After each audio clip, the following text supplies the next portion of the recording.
Assalamualaikum warahmatullahi wabarakatuh.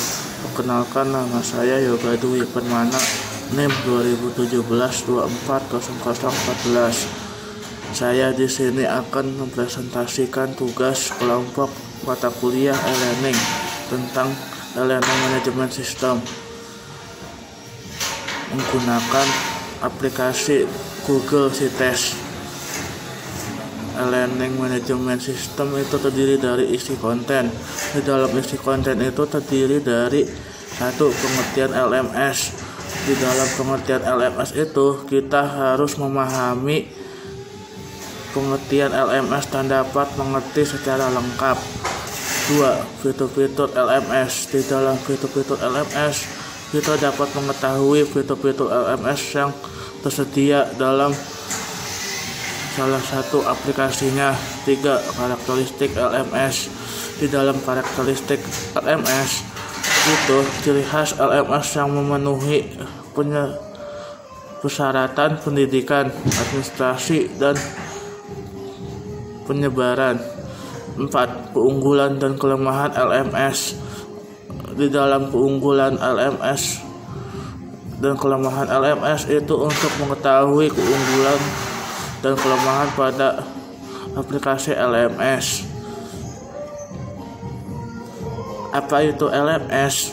LMS merupakan sistem untuk mengelola catatan pelatihan dan pendidikan. Perangkat lunaknya untuk mendistribusikan program melalui internet dengan fitur untuk kolaborasi secara online.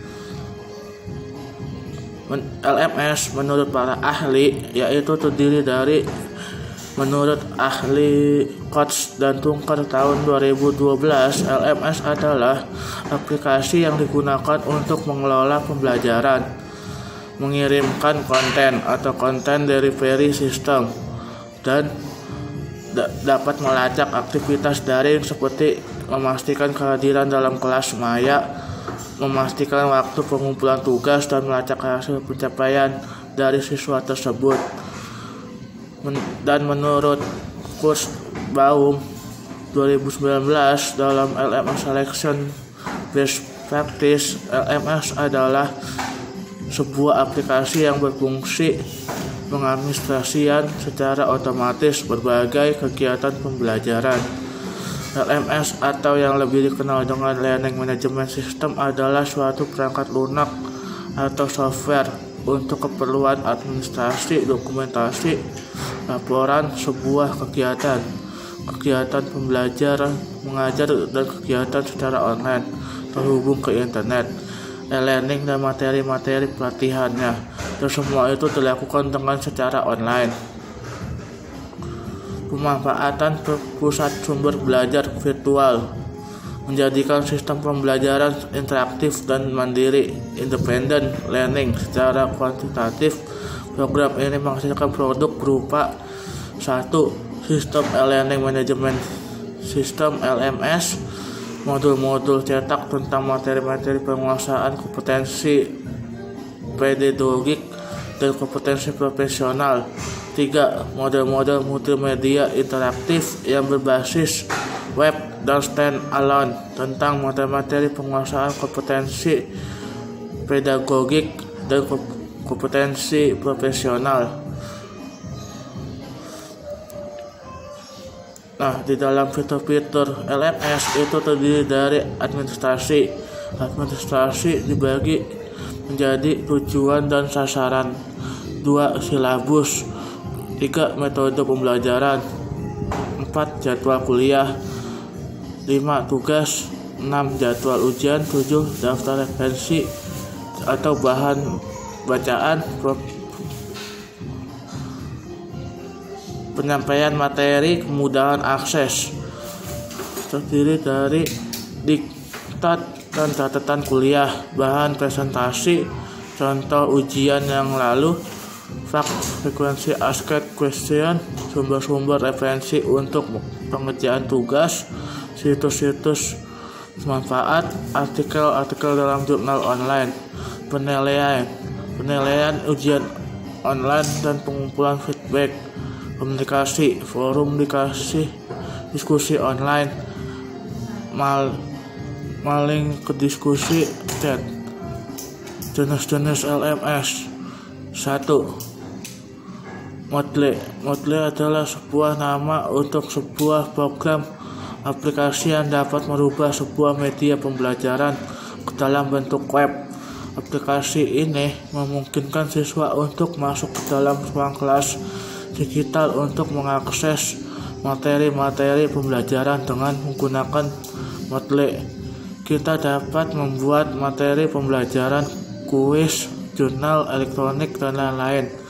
Moodle itu sendiri adalah singkatan dari Modular Object Oriented Dynamic Learning Environment. Untuk cara pengaplikasiannya dalam Moodle itu 1. Menyiapkan Moodle. Moodle dapat di-download dari website pengembang atau lihat link di akhir posting ini. Moodle dapat diinstal pada Windows, Mac, Linux, dan server berjalan PHP. Jika Anda adalah seorang pendidik, Anda dapat dengan mudah membangun situs pribadi Anda sendiri dengan program dinamis dan memperpanjang mengajar Anda kapan saja, di mana saja.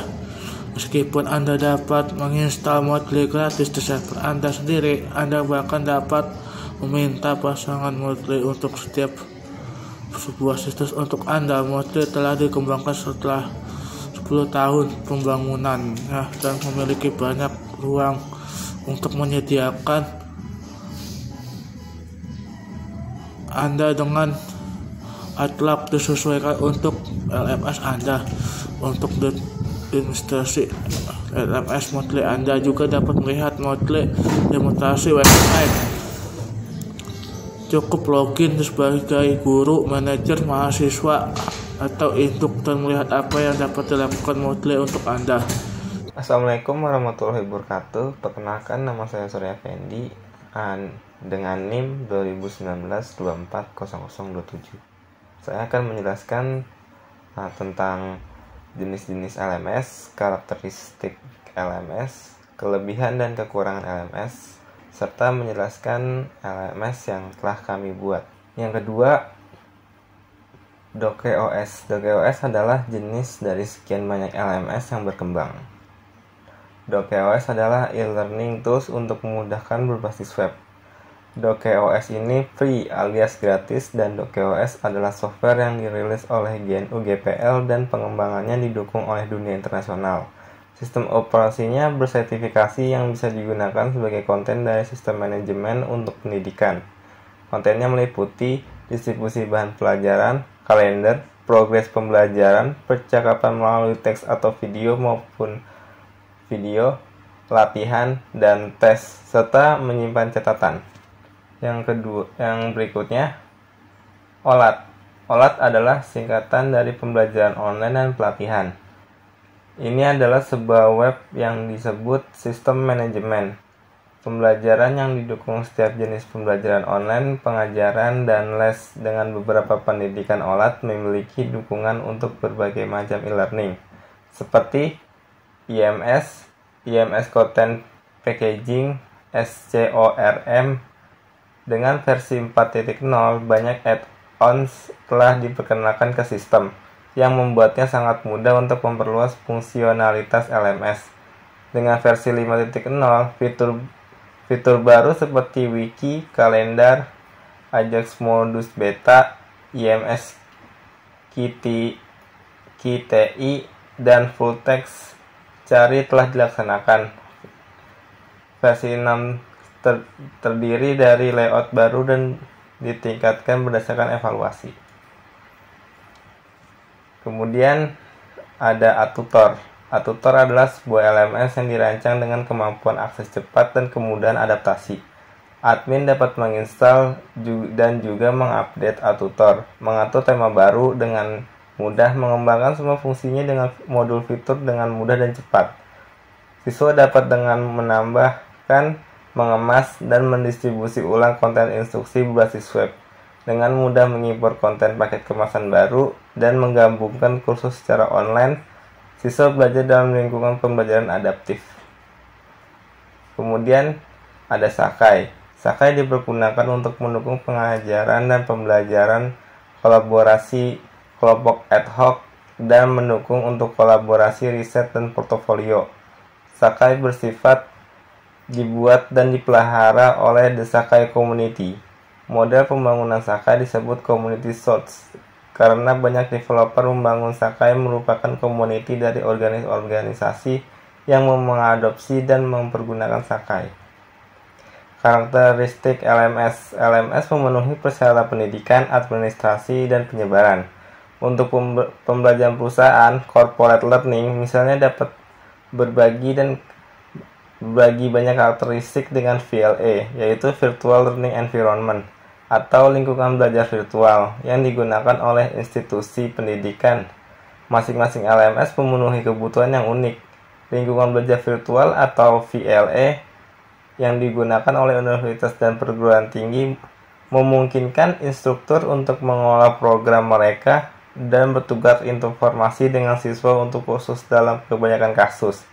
Akan berlangsung beberapa minggu dan akan bertemu beberapa kali dalam berminggu-minggu. Keunggulan dan kelemahan LMS.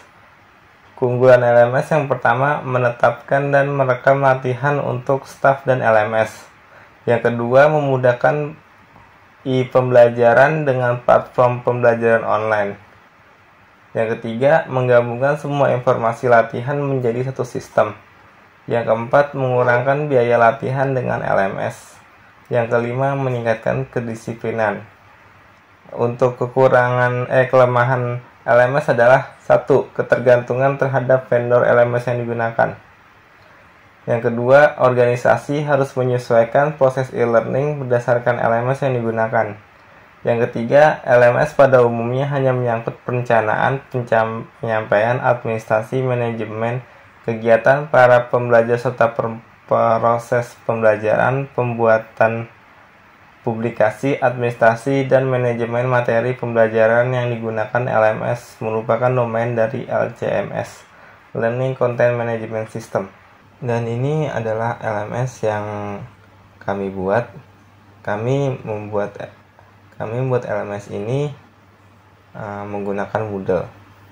Untuk masuk ke dalam LMS ini, kita memasukkan username yaitu admin dan passwordnya tes. Kemudian klik login.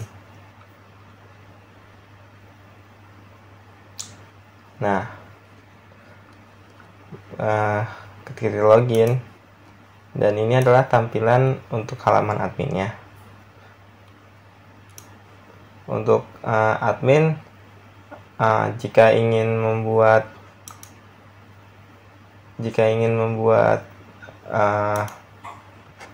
sebuah kelas atau ingin masuk ke dalam atau kursus, masuk ke dalam kolom kursus dan kategori. Nah, dalam kategori ini kami sudah membuat yaitu jurusannya sistem informasi. Di dalam sistem informasi ini akan banyak subkategori, yaitu yang pertama semester 1 sampai semester 8.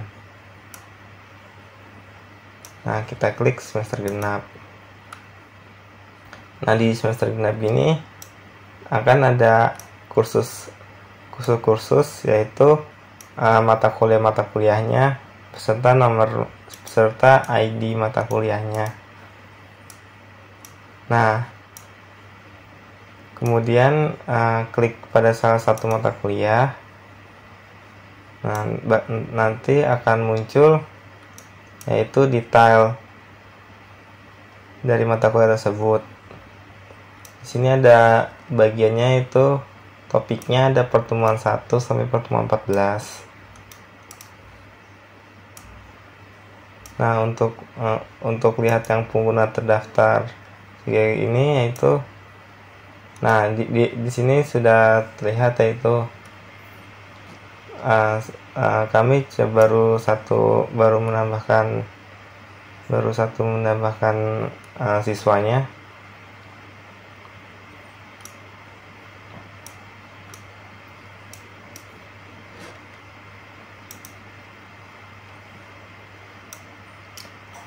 Kemudian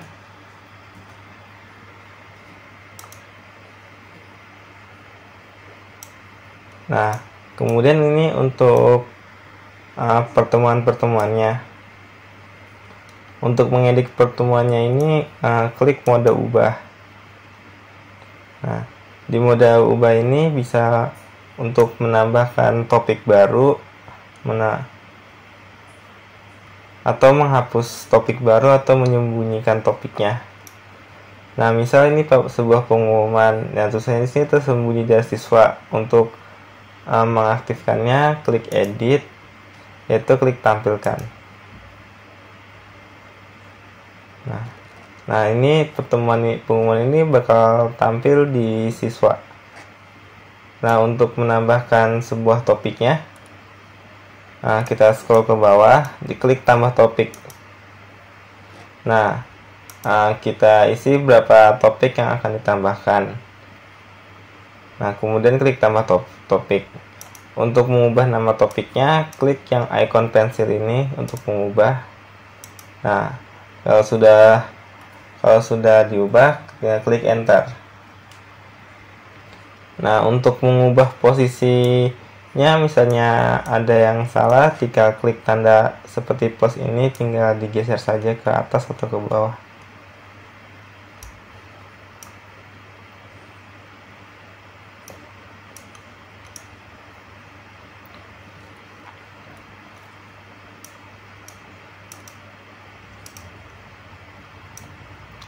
Nah, untuk menambahkan sebuah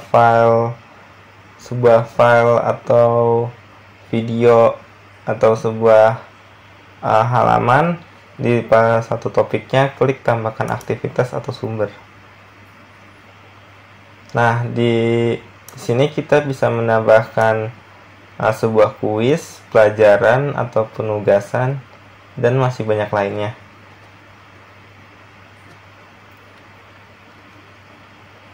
Contohnya, saya akan menambahkan sebuah URL.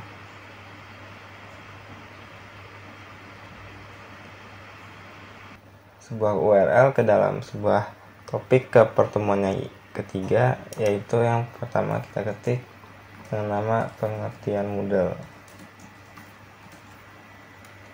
Kemudian kita cari Moodle. Nah, kita klik, contohnya untuk pengertian Moodle ini, kita salin.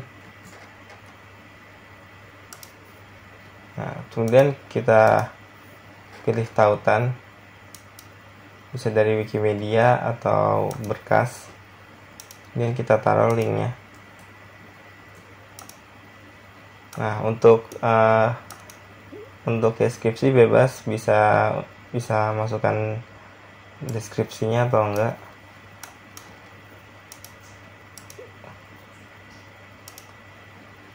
Kemudian, nah, ini untuk penyelesaian aktivitas.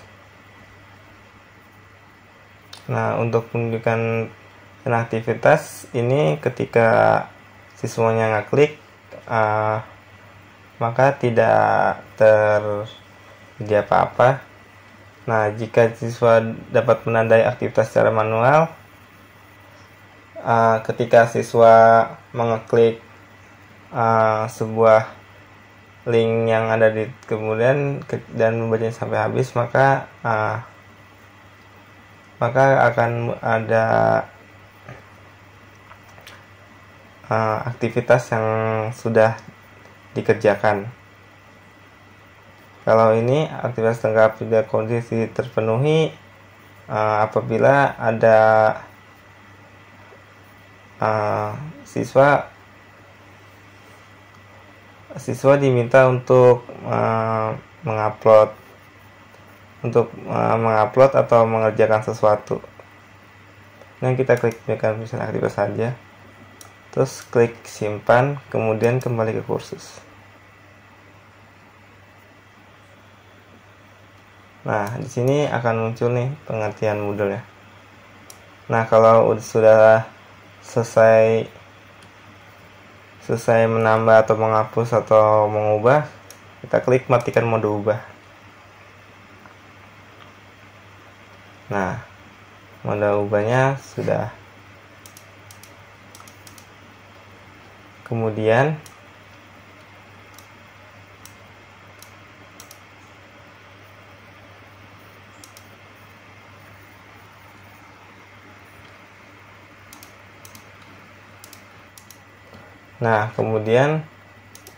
kita balik lagi. Nah, untuk membuat kelasnya, yaitu kita klik kursus, kita klik pengguna, terus kita klik cohort. Nah, kita klik semua cohort. Nah, ini beberapa kelas yang sudah kami buat. Nah, kita cari e-learning.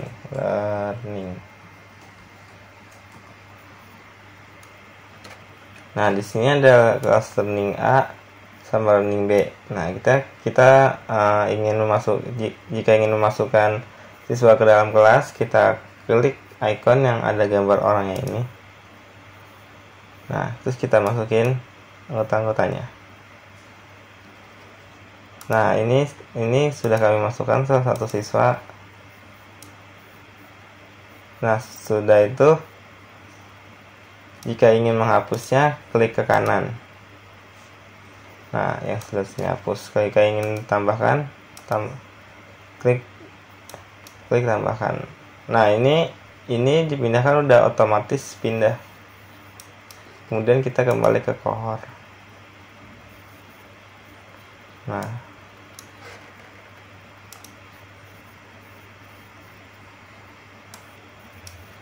bagaimana untuk menambah pengguna? Nah, kita klik ke pengguna, kemudian klik tambahkan pengguna baru. Nah, di sini untuk masukkan nama penggunanya, kemudian autentikasinya manual atau bisa menggunakan yang lainnya. Nah, kemudian masukkan kata sandinya.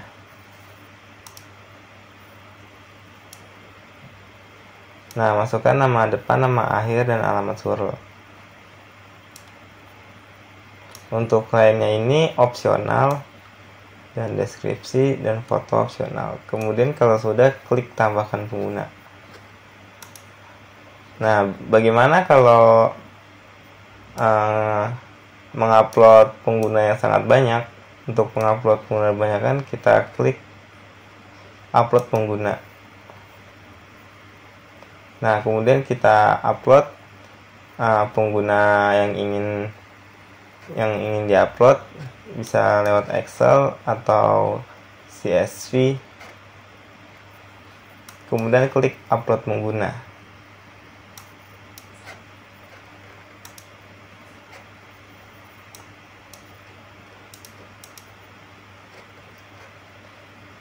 Nah, bagaimana untuk membuat course-nya atau kursusnya?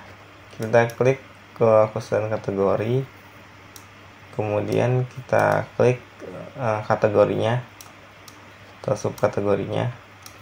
Contohnya semester genap. Nah, kemudian kita buat kursus baru.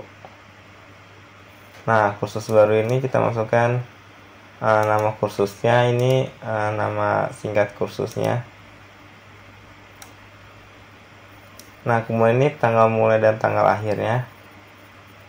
Jika ingin tidak berakhir, klik uncheck list, klik aktifkan. Kemudian masukkan deskripsinya dan gambar khusus juga.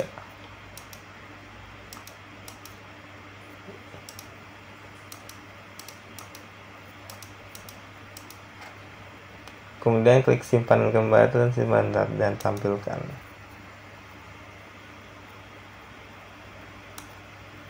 Nah, kemudian ini muncul. Nah, untuk mengubah posisinya ini, kita klik tanda plus yang ini, terus kita geser ke bawah atau ke atas, dan otomatis bakal tersimpan sendiri. Nah, ini kan kita sudah pada mode admin. Nah, kita coba masuk ke mode siswa. Kita masuk ke mode siswa.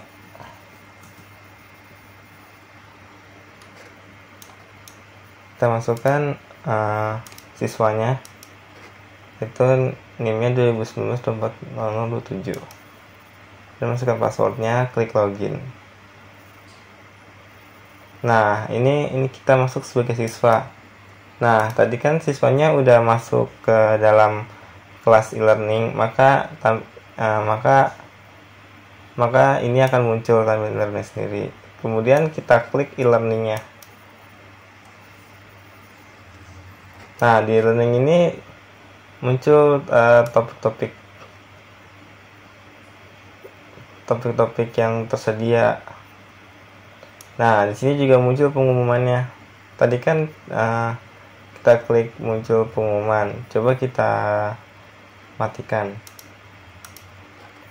Kita klik administrasi situs.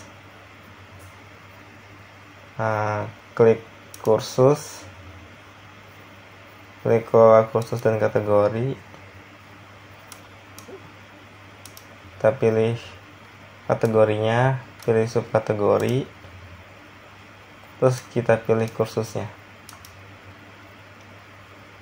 Nah, terus kita klik lihat. Nah, kemudian kita nyalakan mode ubah. Nah, kemudian pengumuman ini kita sembunyikan. Nah, ini tuh sembunyi dari siswa. Maka kita lihat dari siswanya. Kemudian kita refresh. Nah, pengumumannya hilang karena kita sudah menyembunyikannya di akun admin. Nah, sini pertemuannya. Nah, sini pertemuan 3 kita bisa dilihat klik model apabila diklik. Nah, maka dia akan pindah ke link yang sudah kita salin tadi. Nah, untuk melihat datanya kita klik temuan 3.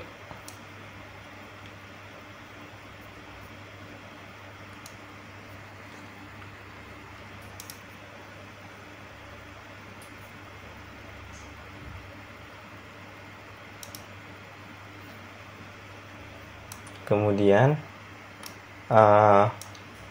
bagaimana kalau untuk menghapus siswanya dari kursus? Kita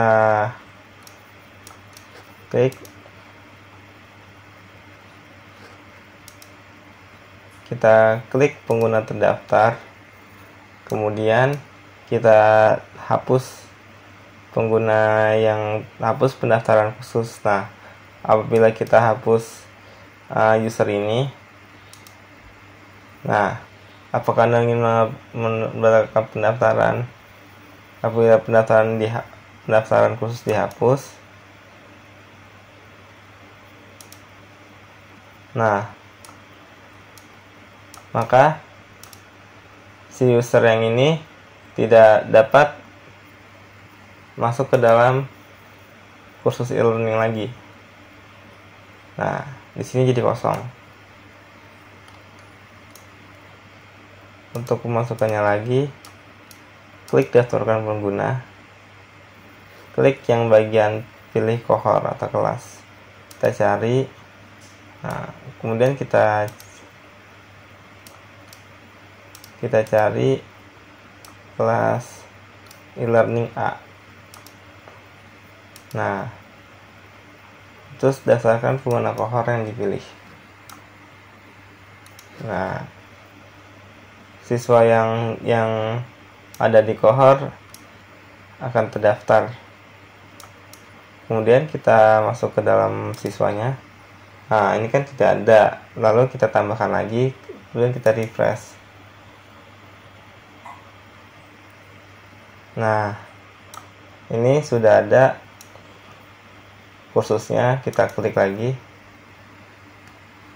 Nah, di sini sudah muncul pertemuan-pertemuannya. Lalu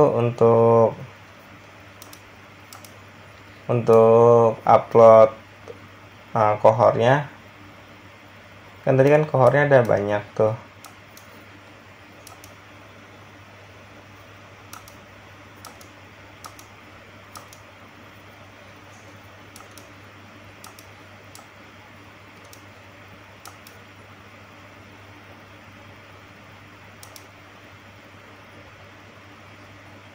Nah, ini kan kohornya ada banyak nih, ada 211 kohor. Ya banyak. Nah, kalau untuk tambah satu-satu kan ribet tuh.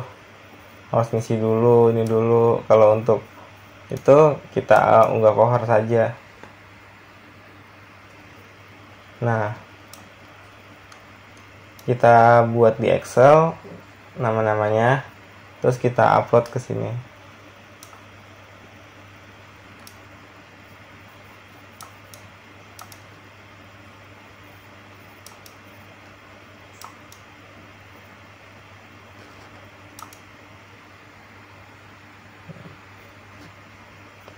Sekian dari kami, kurang lebihnya mohon maaf.